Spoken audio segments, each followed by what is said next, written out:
नमस्कार प्रिय विद्यार्थियों, ज्ञान तृप्ति महाविद्यालय के इस YouTube चैनल में आपका स्वागत है। और आज हम एक नया टॉपिक लेके आए हैं जिसका नाम है टैक्सोनॉमी यानी कि वर्गीकी।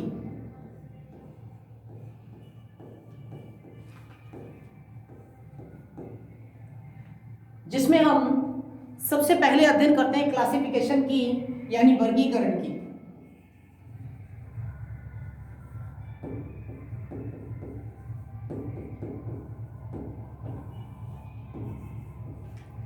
इससे पहले मैं आपको बताना चाहूंगा कि जो क्लासिफिकेशन किया गया, क्लासिफिकेशन से पहले जो लोग थे या जो व्यक्ति थे या जो साइंटिस्ट थे, वो जंतुओं को इस आधार पर डिवाइड करते थे कि कुछ जंतु तो ऐसे होते हैं जो कि क्या होते हैं, हमारे लिए लाभदायक होते हैं, और कुछ ऐसे होते हैं जो हमारे लिए क्या होते हैं, हानिकारक होते हैं। कुछ ऐसे होते हैं जो हमारे लिए भक्षक बन जाते हैं यानी भक्ष्य कहते हैं जिन्हें हम, और कुछ ऐसे होते हैं जो हमारे लिए अभक्ष्य का काम करेंगे।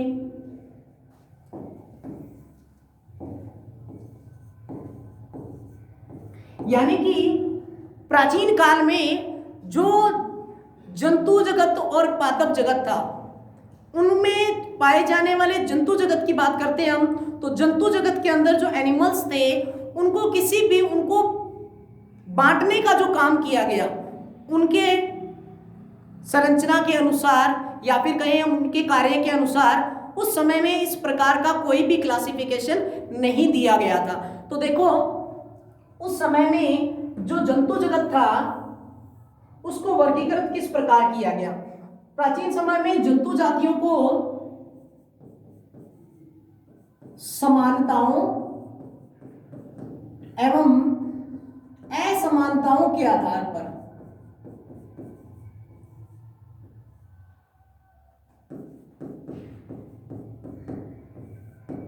यानी जंतु जगत को समानताओं एवं असमानताओं के आधार पर छोटे बड़े समूह में बांटना, छोटे व बड़े समूह में बांटना,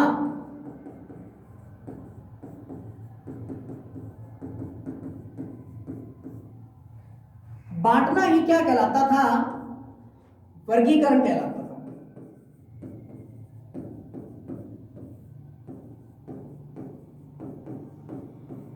अब हम बात करते हैं कैसे। देखो, अगर हम सिमिलरिटीज की बात करते हैं, सिमिलरिटीज का मतलब है समानता के आधार पर। अब समानता कार्य के आधार पर भी हो सकती है, समानता उनमें पाई जाने वाली संरचना के आधार पर हो सकती है, समानता उनमें उनकी जो स्ट्रक्चर है यानी कि लार्ज स्ट्रक्चर या फिर हम कहें स्मॉल स्ट्रक्चर, इस आधार पर भी हो सकती है।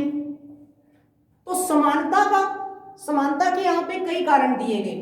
उनके वर्ग क्या पता है, उनके जो कार्य हैं वो कुछ हद तक क्या पता सिमिलरिटीज रखते हो, समानता रखते हो, उनकी संरचना जो है कुछ हद तक क्या है, समान हो, या फिर उनकी जो स्ट्रक्चर है, विशालकाय और लघु जीव जो है, उस आधार पर भी उनमें समानता हो। अगर हम बात करें असमानता की, तो यहाँ पे असमानता उनके कार्यों में भी हो सकती है, उनकी संरचना में भी हो सकती है, उनकी स्ट्रक्चर में भी हो सकती है।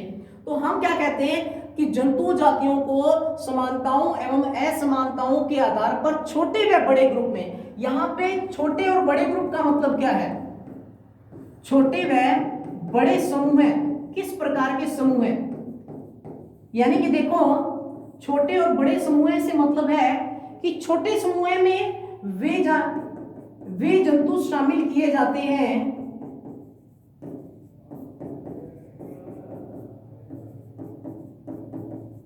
जो कि स्मॉल स्ट्रक्चर के होते हैं। For example bacteria, virus. और अगर हम कहें लार्ज ग्रुप के आधार पर, बड़े समूह के आधार पर, तो बड़े समूह के आधार पर कई प्रकार के एनिमल्स मिलते हैं, जैसे कि मान लो खुद मनुष्य ही, जैसे कि खुद मनुष्य ही क्या है, एक बड़े समूह में। या फिर अगर हम एनिमल्स की बात करें तो हाथी जैसे विशालकाय जीव भी इस धरती पर पाए जाते हैं। हाथी हो गया, शेर हो गया, इस आधार पर भी इनको डिवाइड किया जाता है। अगर हम बात करते हैं इनकी, तो यहां पर हम क्लासिफिकेशन की क्या परिभाषा देते हैं कि जंतु जातियों को समानताओं एवं असमानताओं के आधार पर छोटे व बड़े समूह में बांटना ही क्या कहलाता है, वर्गीकरण कहलाता है। अगर हम बात करते हैं इसके आधार पर वर्गीकरण के इतिहास की, तो हम इससे पहले बात करते हैं कि जो यहां पे नोमेनकल्चर की एक वर्ड आता है, नोमेनकल्चर। नोमेनकल्चर या नामकरण किसे कहा जाता है?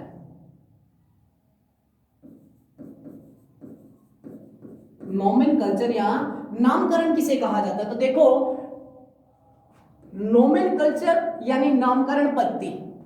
नोमेनकल्चर का मतलब है नामकरण, और नामकरण क्या होता है? देखो, नामकरण होता है कि जंतु जातियों का सही निर्धारण करके,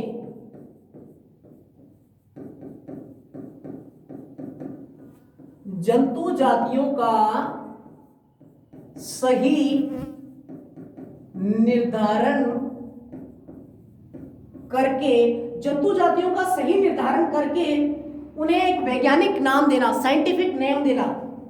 जंतु जातियों का सही निर्धारण करके उन्हें एक वैज्ञानिक नाम देना, उन्हें एक वैज्ञानिक नाम देना ही क्या कहलाता है?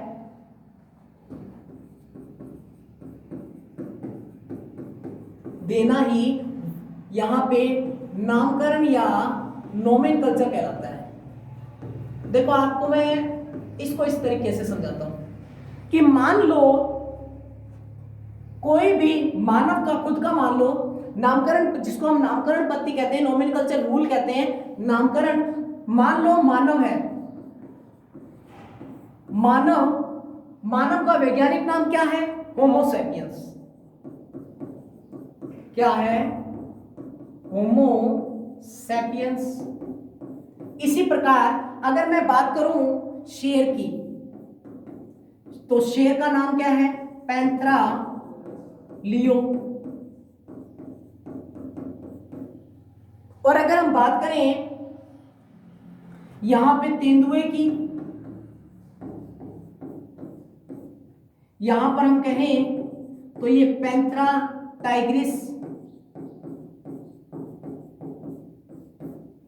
अगर हम यहां पे बात करते हैं बाघ की, तो यहां पे हम कहेंगे इसे पैंथरा पार्डस।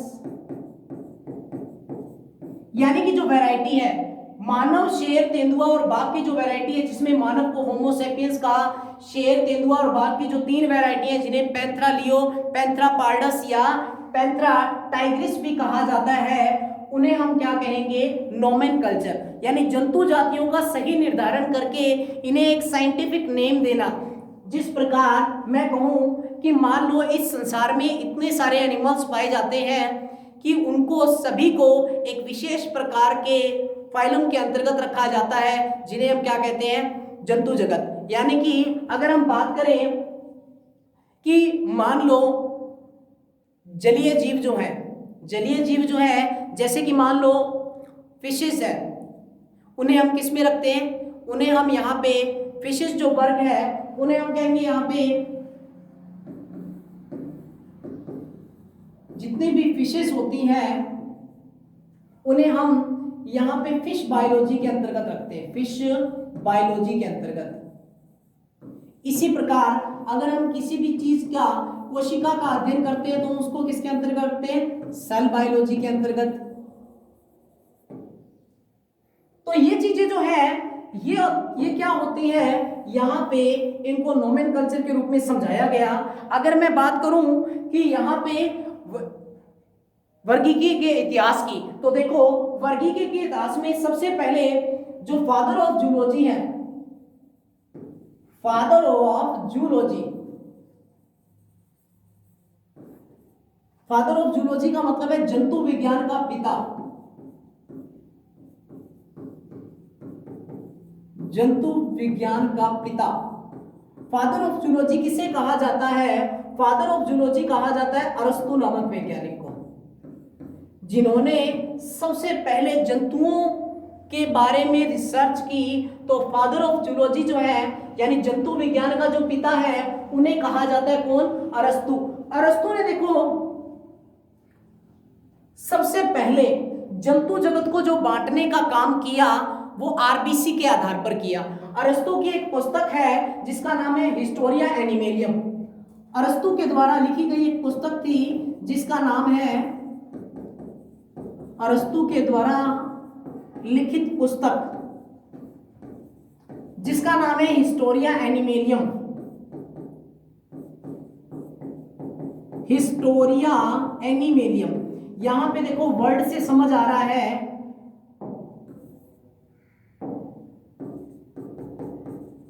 हिस्टोरिया। हिस्टोरिया का मतलब है हिस्ट्री से, और एनिमेलियम का मतलब है एनिमल्स से, यानी जंतुओं की जो हिस्ट्री है, जंतुओं की, जंतु जगत की जो हिस्ट्री है, जंतुओं का जो इतिहास है, हम ये कह सकते हैं कि जंतुओं का जो इतिहास है वो इन्होंने अपनी पुस्तक में लिखा, जिसका नाम क्या रखा? हिस्टोरिया एनिमेलियम। अब मैं बात कर रहा हूं कि अरस्तु, जैसे कि हमने बात कर, हम किसकी कर रहे हैं? टैक्सोनॉमी की, यानी वर्गीकी की। तो वर्गीकी की परिभाषा मैंने आपको बताया कि वर्गीकरण क्या होता है। वर्गीकरण का जो हम अध्ययन करते हैं उस ब्रांच को हम क्या कहते हैं? टैक्सोनॉमी कहते हैं या वर्गीकी कहते हैं। अब हम बात कर रहे हैं किसकी? जंतु विज्ञान का जो पिता है जिसको हम कहते हैं अरस्तु। अरस्तु ने एक पुस्तक लिखी जिसका नाम है हिस्टोरिया एनिमेलियम। इस हिस्टोरिया एनिमेलियम के अंदर अरस्तु ने क्या कहा? अरस्तु ने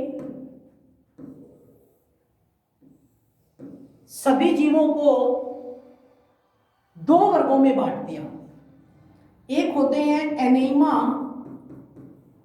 और दूसरे होते हैं इनेमा।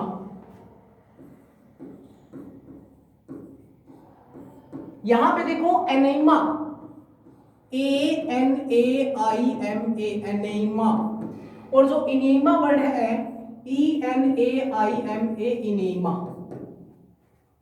अरस्तु ने यहां पे जो वर्गीकरण का बेस रखा वो क्या था? आरबीसी। आरबीसी की उपस्थिति के आधार पर अरस्तु ने जो जंतु जगत को बांटना स्टार्ट किया वो किस आधार पर किया? आरबीसी की उपस्थिति और अनुपस्थिति के आधार पर। आरबीसी की उपस्थिति और अनुपस्थिति के आधार पर उसने जंतु जगत को दो भागों में डिवाइड किया, जिसमें देखो एनेमा। एनेमा में ए वर्ड जो है ये इंडिकेट करता है एब्सेंट को, या एब्सेंट ऑफ आरबीसी, और दूसरा जो वर्ड है इनेमा, इनेमा का मतलब है प्रेजेंट ऑफ आरबीसी।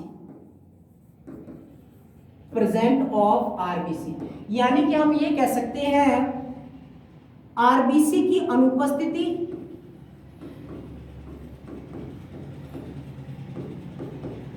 आरबीसी की अनुपस्थिति, और इसके अंदर क्या होगा?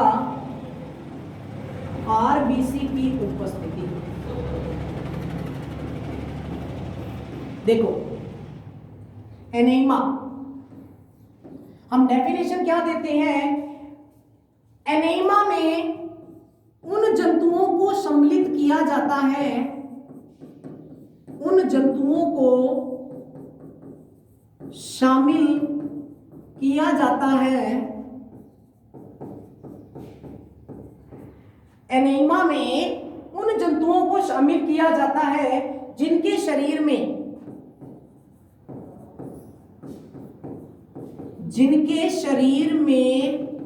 आरबीसी अनुपस्थित होती है। जिनके शरीर में आरबीसी अनुपस्थित होती है। देखो एनीमिया जो वर्ड है इंडिकेट करता है एब्सेंस ऑफ आरबीसी को, यानी एनीमिया में उन जंतुओं को शामिल किया जाता है जिनके शरीर में आरबीसी क्या होती है, अनुपस्थित होती है। यहां पे अगर हम एग्जांपल की बात करें तो arthropoda, Mollusca, Echinodermata, arthropoda, Mollusca, Echinodermata और यहाँ पे जितने भी स्पॉन्जेस हैं, स्पंज जो होते हैं, इन सभी को शामिल किया जाता है किसके अंतर्गत, यहाँ पे हम बात करते हैं एनीमिया के अंतर्गत। एनीमिया में उन जंतुओं को शामिल किया जाता है, उन जंतुओं को शामिल किया जाता है जिनके शरीर में आरबीसी पाई जाती है, आरबीसी पाई जाती है। अगर मैं बात करूं यहां पे एनीमिया की, यहां पे मैं बात करता हूं एनीमिया की, तो एनीमिया को दो भागों में डिवाइड किया गया। एनीमिया को यहां पे कितने भागों में डिवाइड किया गया, दो सब ग्रुप्स में डिवाइड किया गया, दो उप समूहों में डिवाइड किया गया, जिसमें सबसे पहला जो सब ग्रुप है वो है विविपेरस और दूसरा है ओविपेरस। ओविपेरस को हम कहते हैं अंड्युज प्राणी और विविपेरस को हम कहते हैं यहां पे जरायुज प्राणी। ओविपेरस जो है वे प्राणी होते हैं जो क्या देते हैं, अंडे देते हैं, और विविपेरस वे प्राणी होते हैं जो कि क्या देते हैं, बच्चे को जन्म देते हैं।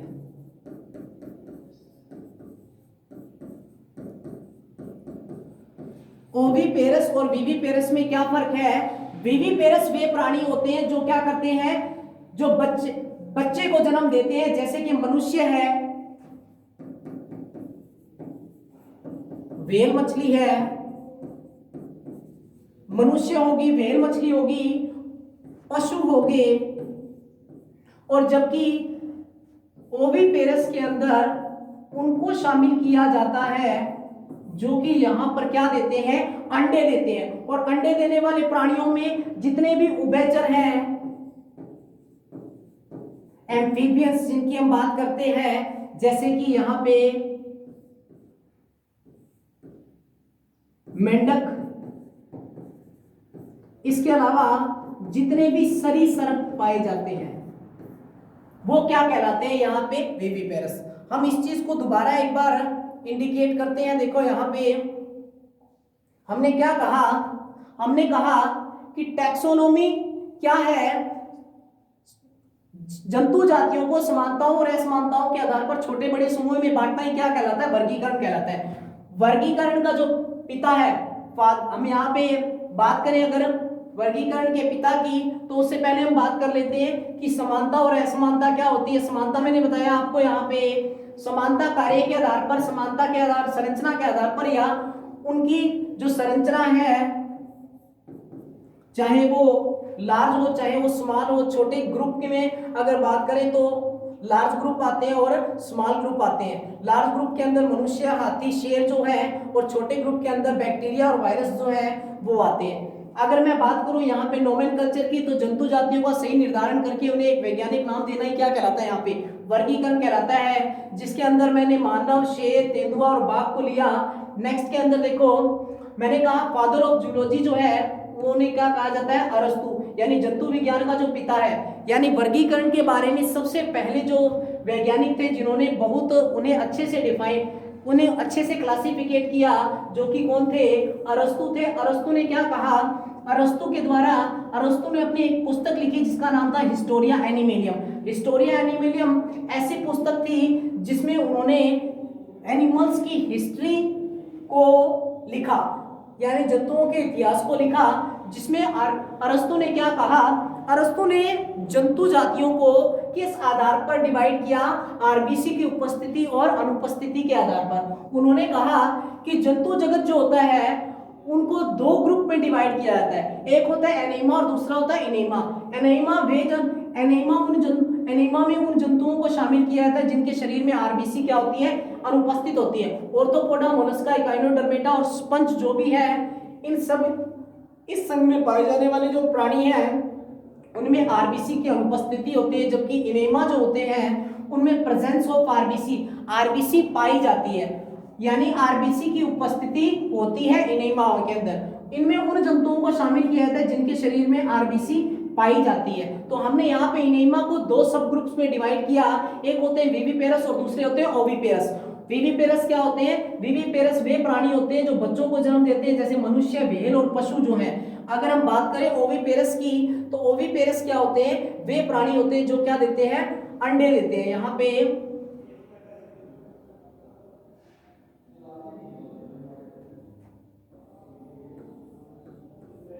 जो अंडे देते हैं, एग्जाम्पल पक्षी, उभयचर और सरीसृप। उभयचर के अंदर मैंने आपको एग्जाम्पल बताया कि क्या है, मेंढक जो है वो एक एम्फीबियंस है, एक उभयचर प्राणी है जो कि स्थल और जल दोनों पे क्या कर सकता है? निवास करता है। अगर हम बात करें आगे कि जो यहाँ पे अरस्तु के बाद, यानी कि अरस्तु के बाद एक वैज्ञानिक आया जिसका नाम था कैरोलस लीनियस, यानी कि अरस्तु ने अपना व्याख्यान जो था, अरस्तु ने जितना भी मटेरियल कलेक्ट किया स्टडी के आधार पर, उस आधार पर तो उन्होंने जंतु जगत को कितने भागों में बांट दिया? दो भागों में, एक एनेमा और एक इनेमा में। लेकिन अरस्तु के बाद एक वैज्ञानिक आया जिसका नाम था कैरोलस लीनियस। अरस्तु के बाद एक वैज्ञानिक आया जिसका नाम था कैरोलस लीनियस। कैरोलस लीनियस जो कि बोटेनिस्ट थे, यानी वनस्पति विज्ञान के पिता कहा जाता है इन्हें, वनस्पतिज्ञ, यानी बोटनिस्ट जो थे। उन्होंने क्या किया? उन्होंने अपनी एक पुस्तक लिखी, कैरोलस लीनियस के द्वारा एक पुस्तक लिखी गई जिसका नाम था सिस्टेमा नेचुरी।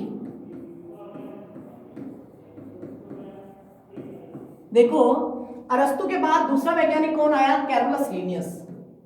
कैरोलस लीनियस ने, जो कि एक वनस्पति विज्ञ थे, यानी बॉटनिस्ट थे, उन्होंने अपनी एक पुस्तक लिखी जिसका नाम था सिस्टेमा नेचुरी। इन्होंने क्या किया? इन्होंने द्विनामपत्ति की घोषणा की, यानी द्विनामपत्ति दी, द्विनामपत्ति के बारे में बताया। इन्होंने क्या कहा द्विनामपत्ति के बारे में? यानी जातियों का वर्गीकरण जो दिया, उस आधार पर उन्होंने द्विनामपत्ति कहा गया, द्विनामपत्ति दी, जिस कारण इन्हें कहा जाता है father of modern taxonomy. Carolus Linnaeus ने द्विनामपत्ति दी, जिसका वर्णन उन्होंने अपनी पुस्तक सिस्टेमा नेचुरी में दिया, जिस कारण इन्हें कहा जाता है फादर ऑफ मॉडर्न टैक्सोनॉमी, आधुनिक वर्गीकरण का पिता, आधुनिक वर्गीकरण का पिता।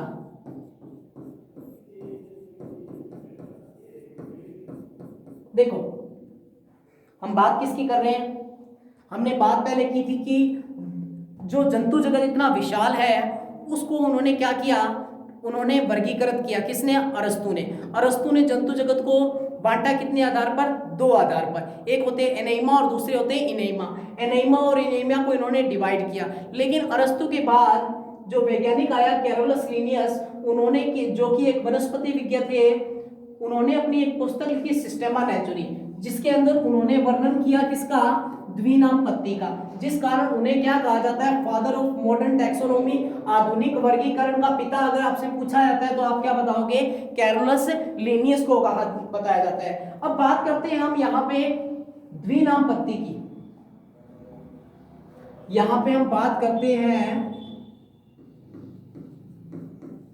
द्विनाम पद्धति की। देखो द्विनाम पद्धति नाम से स्पष्ट है, द्वि का मतलब क्या होता है, दो, नाम पद्धति। द्विनाम पद्धति के अनुसार क्या होता है, किसी भी जीव का नाम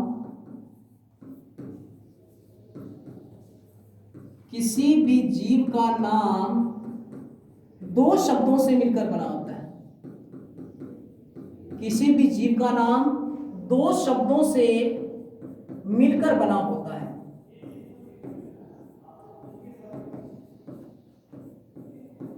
जिसे क्या कहते हैं, द्विनाम पद्धति कहते हैं। जिसे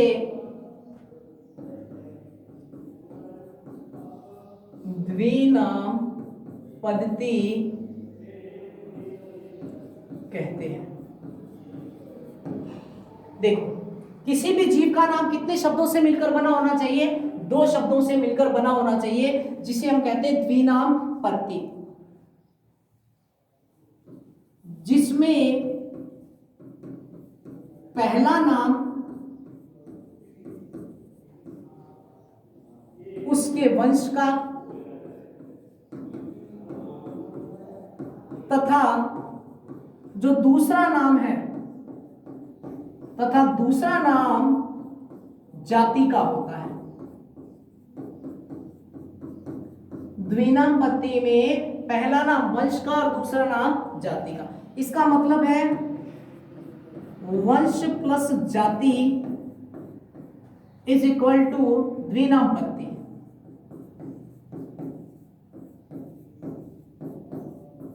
वंश और जाति मिलकर किसका नामकरण करते हैं, द्विनाम पद्धति का। अब बात करते हैं हम द्विनाम पद्धति की। देखो वन बाय वन हम द्विनाम पद्धति के कुछ एग्जाम्पल करते हैं। देखो जिसमें सबसे पहले द्विनाम पद्धति के अंदर जो कैरोलस लिनियस के द्वारा दी गई, इसमें सबसे पहले हम बात करते हैं शेर, बाघ व तेंदुए की। यानी पहले तो मैंने आपको इससे पहले बताया कि कोई मनुष्य जो है उसका द्विनाम पद्धति के अनुसार नाम क्या है, होमो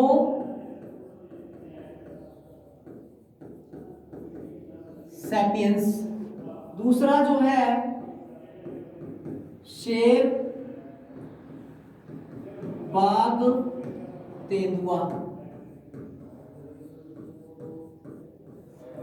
शेर, बाघ और तेंदुआ जो है उनका नाम पैंथरा लियो,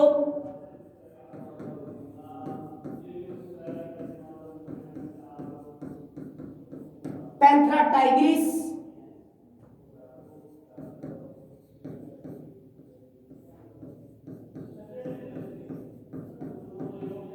और पैंथरा पार्डस।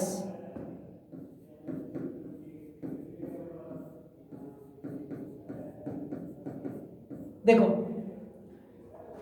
पैंथरा लियो है शेर का नाम, बाघ का है पैंथरा टाइग्रिस, तेंदुए का क्या है, पैंथरा पार्डस। इसी प्रकार हम बात करें किसकी, हम यहां पे बात करते हैं कुत्ते की, तो कुत्ते का नाम है कैनिस फेमिलियरिस, फेमिलियरिस।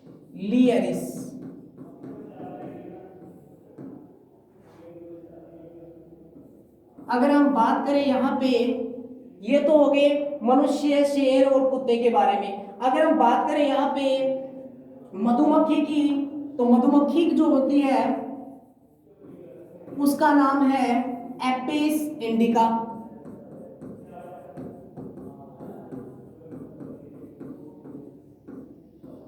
Apis indica. देखो इनमें दो चीजें हैं।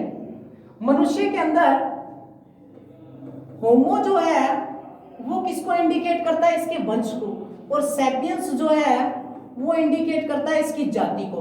तो द्विनामपत्ति किसके द्वारा दी गई, द्विनामपत्ति के बारे में सबसे पहले क्लासिफिकेशन किया गया कैरोलस लीनियस के द्वारा। और कैरोलस लीनियस ने क्या कहा, किसी भी जीव का नाम दो शब्दों से मिलकर बना होता है, जिसमें पहला उसका होता है वंश और दूसरा होता है उसकी जाति। अगर मनुष्य की बात करें, मनुष्य का जो साइंटिफिक नेम है वो है होमो सैपियंस। होमो इसमें क्या है, उसका वंश है, और सैपियंस उसकी क्या है, जाति है। इसी प्रकार शेर, बाघ और तेंदुआ, पैंथरा लियो, पैंथरा टाइग्रिस, पैंथरा पार्डस। शेर, बाघ और तेंदुए का जो नाम है पैंथरा लियो, Panthera Tigris, Panthera pardus. Panthera जो वर्ड तीनों में आ रहा है ये इसका जीनस है, और जबकि शेर, बाघ और तेंदुए तीनों में डिफरेंस होता है, जिस कारण लियो जो वर्ड है वो शेर की जाति है, टाइग्रिस जो है वो बाघ की जाति है, और पार्डस जो है वो तेंदुए की जाति है।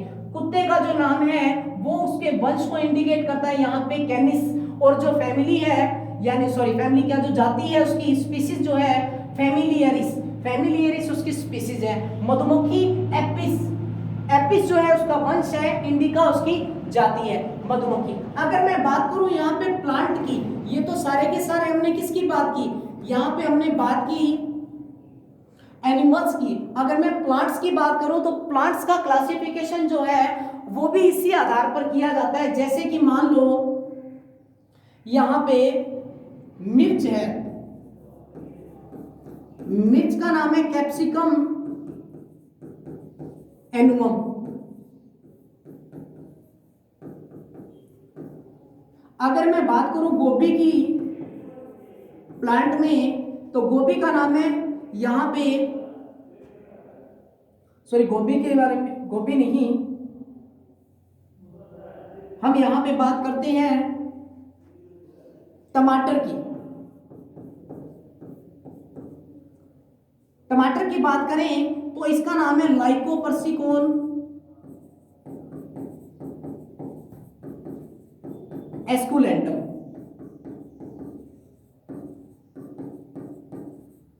और अगर मैं बात करूं यहां पे, जैसे हम बात कर रहे थे गोभी की, तो इसका नाम है ब्रेसिका ओलिनेशिया।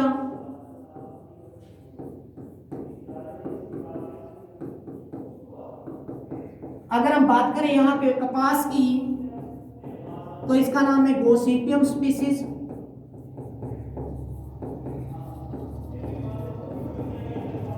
और अगर हम बात करते हैं किसकी, बहुत सारे हैं, अगर हम और भी अगर बात करना चाहें यहाँ पे मिर्च, टमाटर, गोभी, कपास, यानी ये प्लांट्स जो हैं इनके बारे में, तो यहाँ पे जैसे कि आलू है, आलू का नाम क्या है, सोलेनम ट्यूब्रोसोम।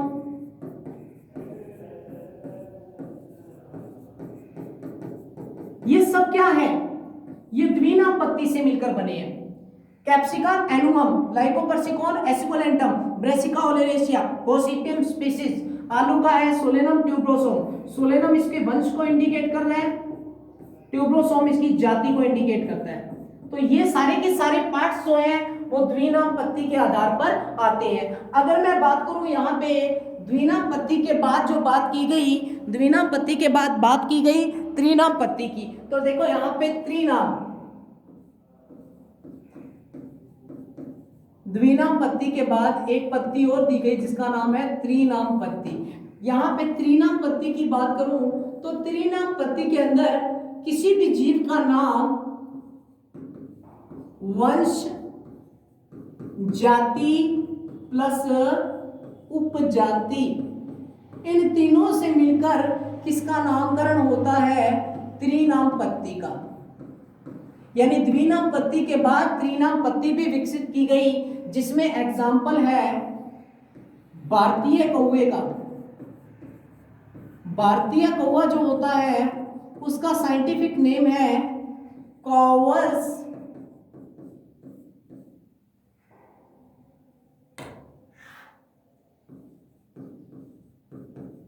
कॉवर्स स्प्लेंडस स्प्लेंडस।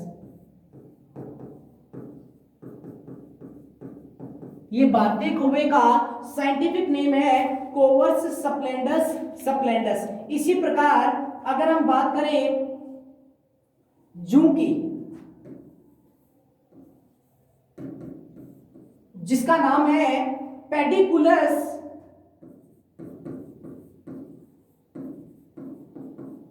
जू जो हमारे सिर में पाई जाती है उसका नाम है पेडिकुलस ह्यूमेनस कैपिटस। ये जो है ये त्रिनाम पत्ती को इंडिकेट करता है, यानी कि इसी प्रकार से त्रिनाम पत्ती भी विकसित की गई, यानी कईयों का जो नाम है उसमें वंश जाति के अलावा उपजाति भी शामिल की जाती है। तो आज के लिए हम सिर्फ इतना ही करेंगे। नेक्स्ट वीडियो के अंदर हम जो है कुछ अलग टॉपिक लेके आएंगे जिसका नाम है अकशेरुक जंतुओं का वर्गीकरण, यानी क्लासिफिकेशन ऑफ इनवर्टिब्रेट एनिमल्स। तो आज के लिए इतना ही। नेक्स्ट वीडियो में हम करेंगे फिर भी इस वीडियो के अंदर किसी भी प्रकार की प्रॉब्लम होती है, प्रॉब्लम क्रिएट होती है, तो आप हमें कमेंट बॉक्स के अंदर इसका सुझाव दें कि हमें आपको किस तरीके की प्रॉब्लम्स आ रही है, और ताकि हम जो अपनी वीडियो है इसके अंदर कुछ सुधार कर सकें। धन्यवाद।